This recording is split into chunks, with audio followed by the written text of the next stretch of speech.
Lord, hindi ba ako pwedeng tratuhin na parang Disney princess ng asawa ko? Nangyari na ba sa yun? You feel so frustrated because your husband doesn't love you the way you wanted to be loved.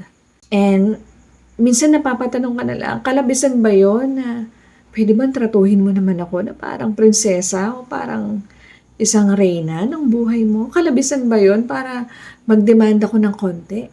If you felt that, no, as a wife, hindi ka nag-iisa dahil ako man naramdaman ko yan. No? So there was a point in time na naranasan ko rin yun at naramdaman. No? Nagpe-pray ako sa Lord. I was so frustrated. Now I was asking God, Lord, kalabisan po ba yun? To demand a few things from my husband just to make me feel like a princess or a queen.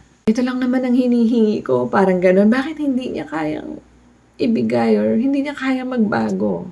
And you know, when you're praying in the Spirit, God speaks to you through His still small voice. And while I was praying, God told me na, anak, you're not really looking to be treated like a princess. You want your husband to idolize you.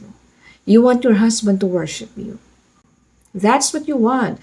Because go research about how real princesses and queens are being raised, biblically and historically.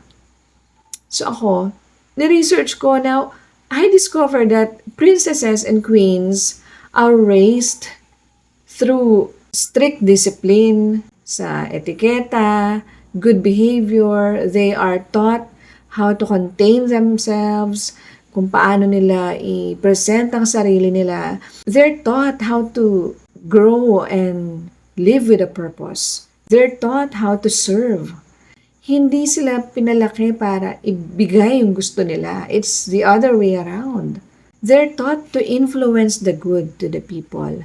That's how real princesses and queens are being raised. Sa Book of Esther, bago naging queen si Esther, talagang matagal siyang tinrain sa behavior, sa pagpe-present niya sa sarili niya. Hindi siya in-spoil. It's not, kasi yung society, ang binuo ng society na idea ng pagiging isang prinsesa is binibigay ang gusto, pinagsisilbihan. But really, real princesses and queens are raised and are made the other way around.